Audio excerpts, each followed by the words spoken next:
welcome back to my channel, True Crime with Jess Rose. I'm here every Tuesday and Thursday at 8 p.m. If you'd like to join us, that'd be amazing. I'm also on TikTok, or if you'd like to join my Patreon, it's patreon.com/JessRose5472. That'd be amazing too. Or you can just sit here and watch. That'd be amazing as well. Thank you so much for joining me. Okay, now tonight's story. Tonight's story is about a child, just to let you know. So if obviously that's not something for you, if that's not something for you, I understand that it's very hard to even tell the story, let alone listen to it. But obviously, if these kids have to endure it, we can listen to it. But obviously, if it's not for you, I completely understand. So I'm going to begin now. Okay, it's the heartbreaking Grace Packer story. Okay, now what we're going to start. Okay, how we're going to start, should I say? Now, Grace Packer wasn't this young girl's original name. Okay, so she was actually born Susan Hunziker. She was born on the 14th of August 2001. Now, she was premature. She was a teeny little thing. She was only 4 pounds at birth. Her mum was Rose Hunziker, her dad Rodney Hunziker. Okay, she did have 2 siblings, an older sister and a younger brother, and this was in Philadelphia, Pennsylvania, in the United States. Obviously a US story. Okay, now her mum actually says that because she was so tiny when she was born 2 months premature, and she was so tiny she had to dress her in doll's clothes. Now Rose, obviously Susan's mom, she had mental health problems, and her dad had mild learning difficulties. So they really did have trouble bringing up these 3 children. I don't believe it is through lack of love. I haven't heard it was anything to do with that. I think it was the house was unkept. The kids were unkept as well. They just had trouble with the day-to-day life, the day-to-day runnings of a house and bringing up their kids. Okay, now social services step in and they remove the children from the family home, which part of me, while doing this story, is like, well, why haven't they done that in other stories I've done? But anyway, they do step in and take the kids away, which it's really sad. It's really sad. Now, while the kids were in foster care, Rose, she would visit the kids at least 3 times a week. She was doing everything she could to try and get the kids back. I think she believed that they would get the kids back, but it weren't to be. It wasn't to be. Okay. So now we move to 2004. All right. Now, Sarah and David Packer, I'm going to introduce this couple to you now. All right. Now, they were fostering Susan and her younger brother. All right. The older sister had gone to another foster carer, but Sarah, sorry, it's spelt Sarah, that's why I'm saying that, but Sarah and David had Susan and her younger brother. All right. Now, they had them for the first year, and then they went on to adopt the 2 kids, like I say, in 2004. Now, Susan, okay, was renamed Grace, and she went on to, her name change was Grace Packer. Don't know how I feel about that. Don't know how I feel about a child being renamed, especially when I think she was about 3 at the time. I don't know how I feel about that, but she was renamed, and so was a younger brother.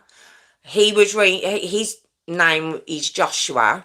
Now I don't know what he was called originally, but he was renamed Joshua. He was one at the time, right? So really, he wouldn't have been too aware of his original name, but Grace would have been. She would have known her name was Susan. She'd answered to that for 3 years. I don't know. I don't know. I don't know if that's a common thing that happens. I was a bit, I don't know how I felt about that. But their older sister, like I say, was in a different foster home. All right. Now, Sarah, she's actually a supervisor at an adoption agency. All right. And her and David had fostered up to like 30 children. They were known foster carers. Sarah, I'd read that in college she was very well liked, very intelligent, very popular, very friendly, very kind, apparently. That's what I found out about Sarah. All right, David didn't find out too much about him previous to this case, but you're going to see my reaction to that, and why my reaction to that is like it is in a sec. Okay, now Rose, obviously, I'm going to call her Grace from now on. So her name was Susan. She's now been renamed as Grace. That's where I'll be calling her from now on. That's where we'll go from now on, okay? Now Rose, Gracie's mum, because Sarah and David were these very well-known foster carers, and they seem to have, be in good standing with the adoption agencies, etc. She believed her kids were in good hands. She did. And she thought maybe they were going to be happier than they could have been with her and Rodney. I don't know. I can't imagine how that must have felt. But she thought they'd be okay. All right. However, although Sarah and David, I believe, loved Joshua. Remember, Joshua was only 1 when they adopted him. He'd said that they absolutely adored this little boy. Well, Sarah certainly did. But not so much for Grace. They didn't seem to show the same affection for little Grace. Now, remember, she was only 3 when they adopted her. So she's still very, very baby. But they just didn't have a lot of time for her, okay? Now, around this point, Grace was actually diagnosed with learning difficulties. So, she did need extra help, extra love. And she wasn't going to get it from Sarah. Sarah was absolutely brutal with little Grace. She'd beat her regularly. This amazing foster / adoptive mum who's now her official mum, apparently. Mum, the fingers are up. She'd beat her. She would scream at her over nothing. She'd emotionally abuse her. She'd mentally abuse her. She'd lock her in a bedroom for hours on end, if not the basement. If it wasn't her bedroom, she was getting locked in. Like I say, she was locked in the basement. She was just absolutely brutal to this little girl. All right. And yes, it's going to get worse. Okay. We get to 2010. Little Grace is 9 now. All right. Now, a call was made to the police. Okay. Saying that David Packer, okay, had been sexually abusing a 15-year-old girl that was in their care that they were fostering. Okay. Now remember, just because they've adopted Grace and Joshua, they haven't stopped fostering kids. Okay. And like I say, one of these foster kids, she's 15 years old, came forward. basically said he'd been sexually abusing her. And when she was questioned, she said what had happened was she was made to stay in the bedroom that was directly opposite Sarah and David's master bedroom. Okay. And that was so David could just get up in the night without disturbing anybody and go into her room. Where more often than not she was tied down to her bed. She was made to wear very adult night clothes, like lingerie. Okay. Remember, she's 15 years old. And she was made to wear this while David raped her. All right. Now, proof of this was actually found. All right. It was found on his phone when the police obviously went. So when the police started looking into it, they took his phone and he'd been recording it. He'd been recording what he'd been doing to this young girl. Okay. Now, while he was confessing to the rape of the 15-year-old foster girl, okay. Now, I don't know if it's because there was more to be found on his phone and the police hadn't got to it as yet. I don't know why he felt he needed to clear his conscience. I don't know. But he then admits to raping little Grace. Okay. And he'd started that when she was 5 years old. So this had been going on for the past 4 years. Now, the sickening thing about this is that David Packer was sentenced. He was found guilty and he was sentenced. Well, he wasn't found guilty. He confessed. And his sentence was 18 months to 5 years for raping a little girl for 4 years. And then the 15-year-old foster child. I'm not saying one's worse than the other, but biologically and I don't know what the word, your anatomy.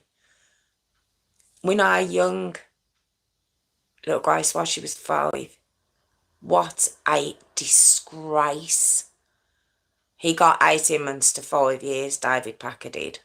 Okay, so we get to 2011, and at this point, little Grace is 10, and you might be thinking, well, this monster has been taken out of the family home. Maybe now she might stand a chance.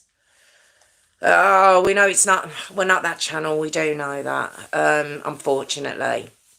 Now, Sarah had lost her job, quite rightly, at the adoption agency, okay? And she was also stopped from fostering any more children, okay? So she was banned from fostering any more children. She'd lost her job at the agency. But she was allowed, she was allowed to keep Grace and Joshua.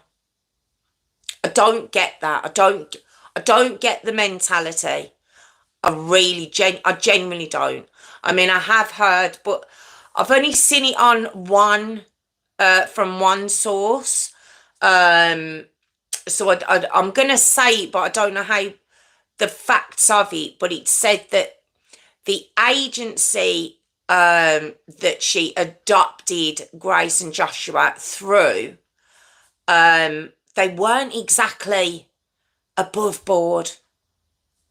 Okay, I don't want to say too much because I've only seen it from one source, so I'm not 100% sure.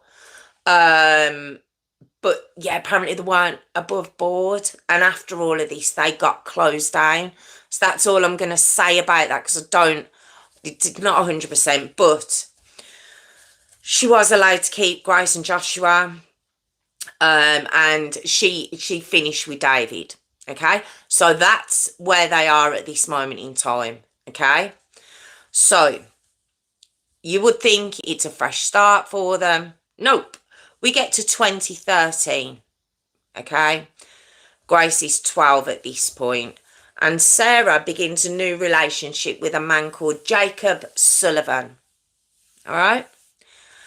Now, between 2013 and 2015, so this would be between the ages of 12 and 14 for Grace, Sarah sends her away. She sends her away to David Packer's cousins. And when I first heard that, I was like, oh God. But no. Now, I've said she's got learning difficulties, and she was sent to, these cousins lived in North Carolina, and she was sent to like a school that could, it's like a special school that could deal with her difficulties and, you know, help her to become more independent. And she thrived there. It said she absolutely thrived there. She felt loved. They treated her as part of the family. She was happy there. That's what I've heard about those 2 years in Grace's life, and I just wish she'd have been allowed to stay there. But in November of 2015, Sarah brings her back. Oh, God. Now, we get to July the 11th, 2016. All right. Little Grace, she's still 14 at this point, okay? Now, Sarah calls the police and she reports Grace missing, okay? She tells the police that her and Grace have had a bit of an argument a few days beforehand. On the 8th of July, she says that Grace wanted to go out to a friend's house or stop over, and she'd said no. They'd had a bit of a to-do about it. And apparently Grace had kind of argued back. Sarah told her to go to her bedroom. Now, when she'd gone to her bedroom and kind of apparently slammed the door, Sarah had kind of left her to cool off, apparently, and didn't look in till the next day. Now, when she looks in the next day, Grace isn't there. Now, remember I said the 8th of July? The next day would have been the 9th of July. Doesn't report her missing till the 11th of July. But anyway, now when she was talking to the police, Sarah is she's quoted as saying Grace was a very stubborn teenager. And she'd also noticed that after Grace had apparently gone, that £300 was missing from a drawer. And this is what she was telling the police. Now, on the 12th of July 2016, the case gets passed to a detective, and he requests photos of Grace, as they do for a missing child. You know, they need to get them out there. You know, they need to put up posters, etc. But Sarah promises to drop them off. She says, I'll drop them off to the police station. But she doesn't. And 2 months pass. Now, I don't know. Do the police think she's come back? I know the detective was still looking into it, maybe had other cases on his desk, I presume. But 2 months go by, all right? Now, the detectives, in between that time, I mean, it wasn't just, oh, we've just left it, but like I say, that it didn't seem to be an urgent thing. But the detectives do go round to the house. He does go round to the house, should I say. They try calling over and over, but they never get a reply.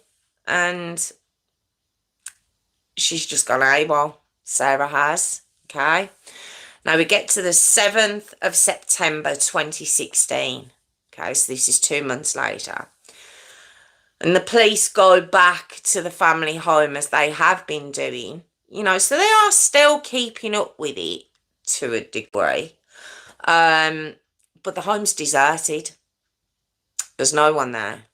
All right. Now, it's quite obvious to the police that the house has been completely abandoned. They've gone. They've left. They go and check in with Joshua's school. Okay, he's been taken out of school. And no reason or forwarding address has been given for him being pulled out. I didn't know that was a thing. I didn't know you could just take kids out of school and just disappear. And I didn't know that was a thing. But this is what happened. But she didn't go far, okay, because an investigator found her the same day, all right? And she was full of apologies. And she's like, yes, she's still missing. Yeah, my daughter. Yeah, still not back. But I'll tell you what, I'll send the photos. I'll send them. Don't worry. I'll do it this time. We get to the 8th of September 2016, so it's the next day. All right, Sarah sends the pictures of Grace to the police. So she finally does it 2 months later, okay? So you see the missing poster that they draw up for Grace, right?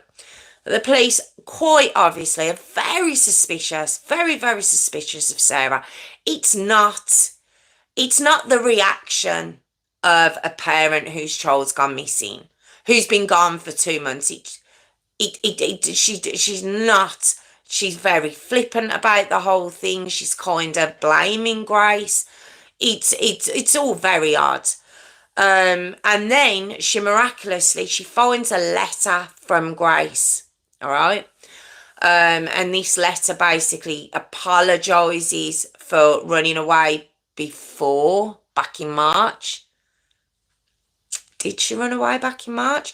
But the police quite quickly see that this writing isn't Grace's. It's not her writing. It's not her spelling. They know it's not her. She hasn't written that, okay?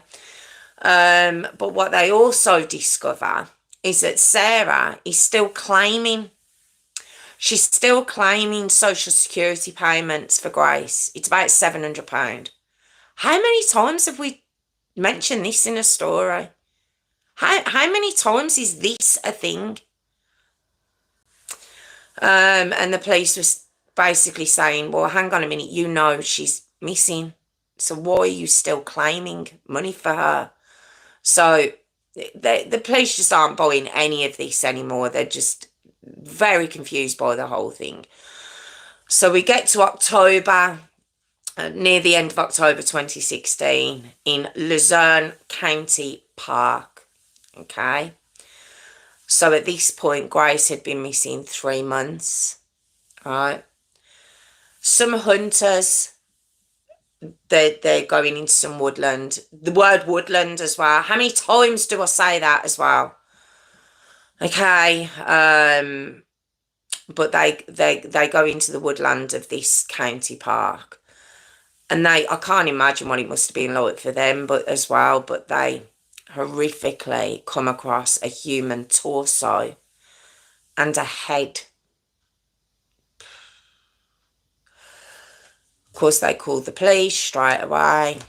Police come out, and quite quickly, the body's ID'd as Grace Packer. Her arms and her legs were found shortly after. She'd been dismembered. She's 14 years old. Now, Sarah was immediately picked up as a person of interest and the family home searched, okay? Now, there wasn't a lot found in the family home, but there was a receipt, okay? And the receipt was found from the 16th of October, all right? And it's from a tractor supply shop, this receipt is. And it's for a bone saw, okay? 16th of October, a couple of weeks previous, you know. Now she's found dismembered, okay? And with the bone saw, there was also 2 extra blades that were also found on the receipt, sorry. The bone saw and the blades were not found in the family home though. Okay. Now, when the pathologist was looking at Grace, now don't forget she's been dead for 3 months. She's been dismembered. It's quite hard to find cause of death, obviously. But the bones did show marks that were cut with a bone saw. All right, so it did prove that. Now, November the 11th, 2016, Sarah is charged with child endangerment and obstruction of the administration of law. Now, she was put on originally a 200k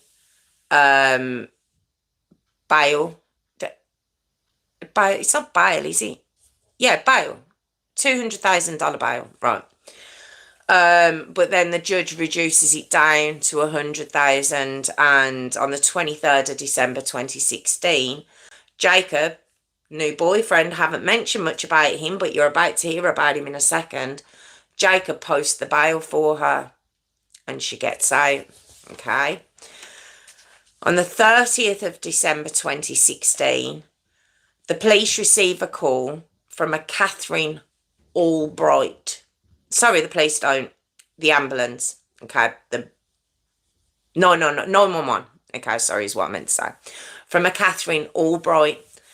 Now, what I haven't mentioned is Sarah, Jacob and Catherine were in like a polyamorous relationship. Okay. Now, not judging. You do you. All right. Not judging. Just letting you know that's what they're in. And she'd gone in and found them both unconscious. And it was quite obviously a suicide attempt. There was a lot of tablets around them. Okay. Now, it did take a few weeks for Jacob to come round from his suicide attempt. Like, he'd very, very close to being successful. Okay. But he does come round. Okay. And when he does come round, I don't know if why, what, whether it was still while he was coming around. I don't know why. But he begins to confess what actually happened to Grace. Okay. So we're going to go back to the 8th of July 2016. Okay. Now, if you remember, this was the date of the so-called row between Sarah and Grace about her wanting to go to her friends. Now, one thing I had forgotten to mention, that the police had spoken to the friend that she was supposed to stop at her house that night. That's what the whole row was about.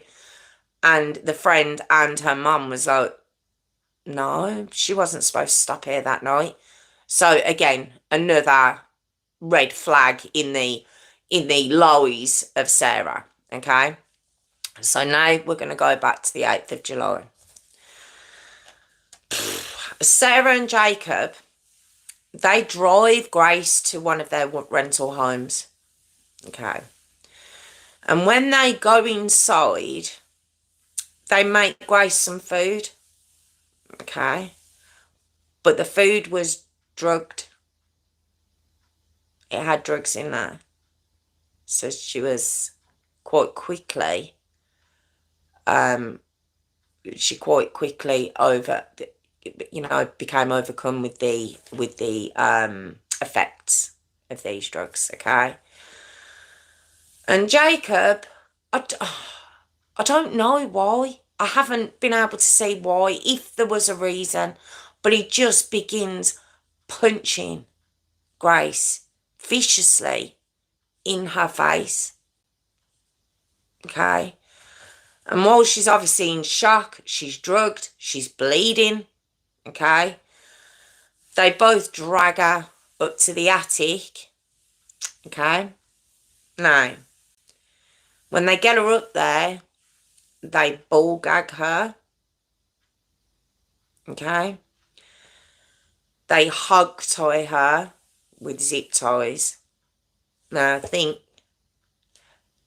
this was what I was talking about earlier. I've said them words.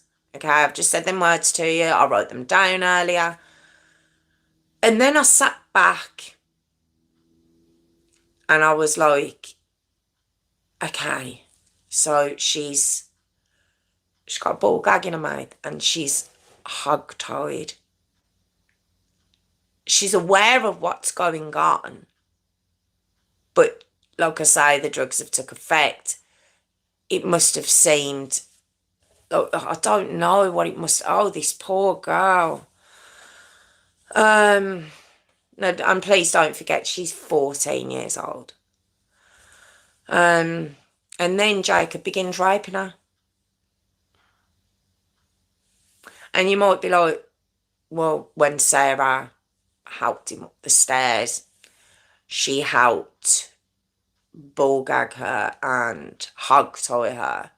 Did she leave? Did she go downstairs? No. No, Mummy dear was there watching, enjoying it. Jacob said. He said she looked like she was enjoying watching this little girl going through absolute, oh my God, terror. And then Grace looks up at her. She looks up at Sarah while this is going on. Assuming Sarah must have been stood in front of her. And she must have been looking at Sarah like, for help.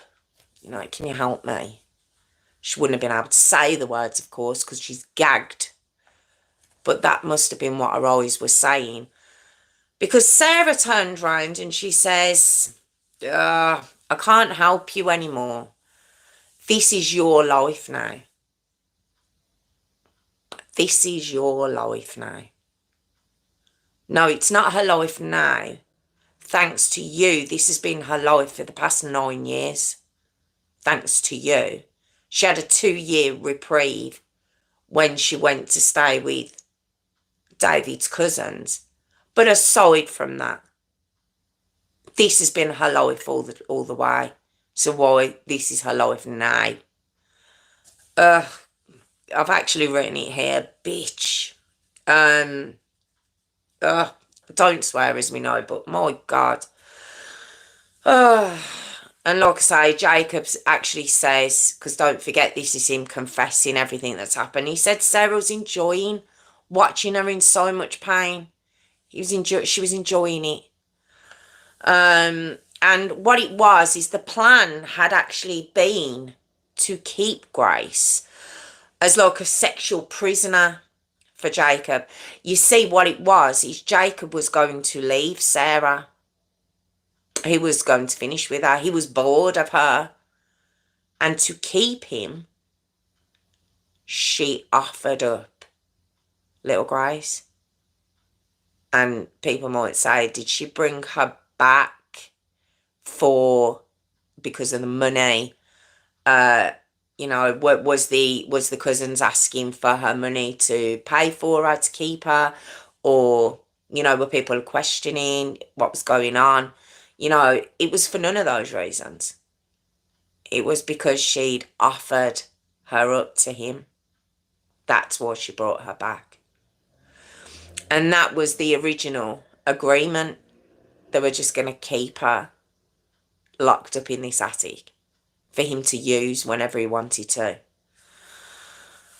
But after he'd finished with Grace, they both decided, no, she needs to die.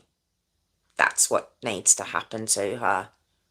We don't need to keep her. So what they decide to do, it's so hot and sweltering up in this attic.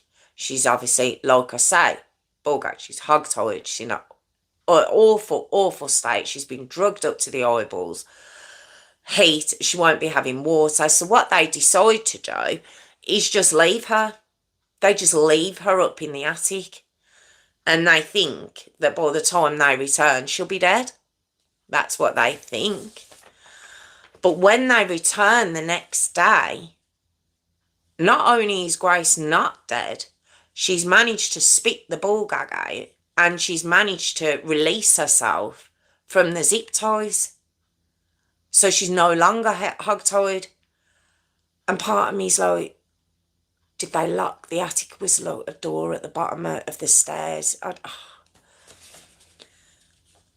But she's, like I say, she'd managed to free herself from the ties they'd done. And this infuriated Sarah and Jacob. Absolutely infuriated them.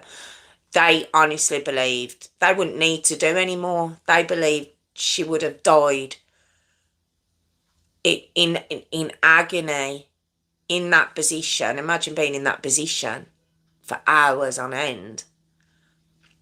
No water, no anything, in the dark, in that heat.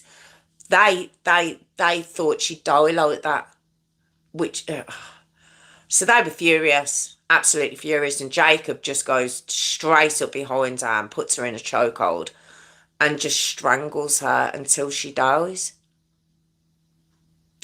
This poor girl, it's just the life this girl had. She was then put in and surrounded by cat litter. Okay.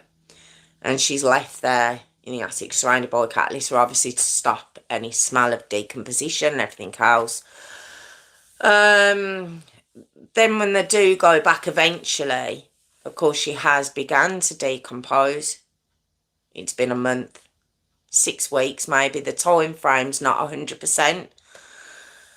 But they then decide, wow, we're going to need to dismember her. We're going to have to do that. Of course they have to do that. Why wouldn't they? They dismember her and then they put her all in the one place.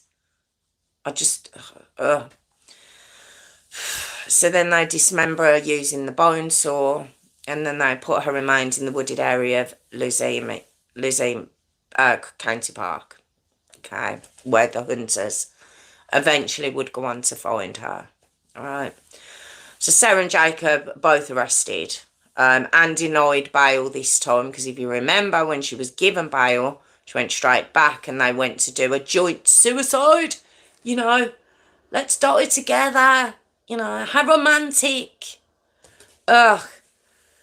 Okay, now, during the trial, the jury, at the end of the trial, it was that harrowing. The jury were actually off for counselling after this trial. But it was said that Grace, it wasn't just David Packer and Jacob that had been abusing this little girl. It wasn't just those two men that Sarah had brought into her life. It was said that she'd been abused by Sarah and other men, as well as David and Jacob. She'd been abused most of her short life. Oh, this poor girl. There was messages where Sarah had written offering a man, you know, a virgin to him and stuff like that. These were the things that were found on her devices. Okay. Now, Jacob pleads guilty to murder. But what he says about Grace, he says Grace was a nightmare child. We didn't want to deal with her anymore. We didn't want to deal with her anymore, but we still wanted the money for her. That's what he said. I've just noticed in my comments someone saying Sarah was molesting her too. But yeah, that's what he says. He just wanted the money for her. And when his confession was actually played in court, he was heard on the tape while he was going through what they'd done to her in the attic. At certain points, he would laugh, and the jury would hear the tape of him laughing at the fact that Sarah had basically said, "I'm not helping you," and the fact that Sarah was enjoying watching. Apparently, that was funny to him, and he was heard laughing. Now, Sarah, she also pleads guilty to murder, okay? Now, she goes on to say that she hated Grace. She hated her. What a word, hate. And she says Grace had become, now this is quoted, Grace had become, for want of a better word, a non-entity. She just didn't exist anymore. I wanted her to go away. I mean, oh God. And yeah, like I say, she admits that she'd offer Grace to Jacob so he wouldn't leave her. I mean, is that what she did with David? Did she offer these foster girls and Grace so he wouldn't leave her? Because you can't tell me she didn't know. After everything we've found out about her, we've got to presume she knew. Okay, so the sentences came in. Jacob received the death penalty. Okay. Now, normally I'd be over the moon, but you're about to see why I'm not in a second. The judge turned round to him and said, "You have no soul." He says that I've never had to say that about another human being before, and I really hope I don't have to say it again. Sarah was given life, no parole. And it was said that while she was in prison, she was overheard saying to maybe her bunkmate or some other sicko like her, "Ding dong, the witch is dead," when she was talking about Grace, the 14-year-old girl she watched get murdered. And the reason I says I wasn't over the moon at him getting the death penalty, because we know I always like to praise the American justice system. I don't know what happened with David Packer getting 18 months to 5 years. Horrific. I don't get that at all. But the reason I'm not over the moon is that in April 2020, Jacob actually died of heart complications. He actually died of heart complications after what? 3-4 years in prison? And he was on death row, so he wouldn't have been in the general population. So he wouldn't have even had anything bad happen to him. I hadn't seen it. If you do, if you're aware that anything negative did happen to him, please let me know. I'll feel a bit better about the whole thing of him dying. But yeah, I mean, I know he didn't actually kill himself. But still, it's like, to justice just was not, it just wasn't given to Grace. I just don't feel it was. I don't know how I feel about it. I mean, Sarah getting life without parole, at least she won't be able to damage someone else. Someone said he'll be going straight to hell. Yes, 100%. I know he won't be meeting her up there. He's going to be going straight down, which I'm very, very happy about. But I just wish he'd suffered a bit more on earth for a bit longer, to be honest, but it wasn't to be. And that was the heartbreaking Grace Packer story. And thank you to Gilly. I genuinely hadn't heard of that case. I'm really glad I've got to do it. And obviously, I don't know if other people hadn't heard it. So thank you for bringing that to my attention and requesting that one. But what a horrific That poor child. Just, and it's again, it's the system. It's the system. So this time in this story, whereas we've looked at the authorities in previous stories for leaving children with vile parents, now they were so quick to take them away. And I know, I mean, maybe if they'd have just got more help with their mental health, like Rose, Grace's mom, maybe if she'd have just got a bit more help with her mental health. I mean, her dad, he had more learning difficulties, but okay,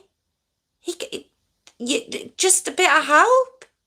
For the money you're paying these people for, the payout she would have got for a fostering and everything else, why couldn't you have just given them more help? It wasn't through lack of love. I just, so frustrating once again. The authorities just can't get it right. Oh, but thank you so much for joining me. I really do appreciate it. Like I say, I'm here every Tuesday and Thursday at 8 p.m. And yeah, if you would like to like the video or subscribe, I'd really appreciate that. Or if you'd like to join my Patreon, it's patreon.com/JessRose5472. But I just really appreciate that you've joined this evening, and thank you so, so much. And I will, I'm not here Thursday, but I am back next Tuesday. So thank you so much again. Take care. Thank you.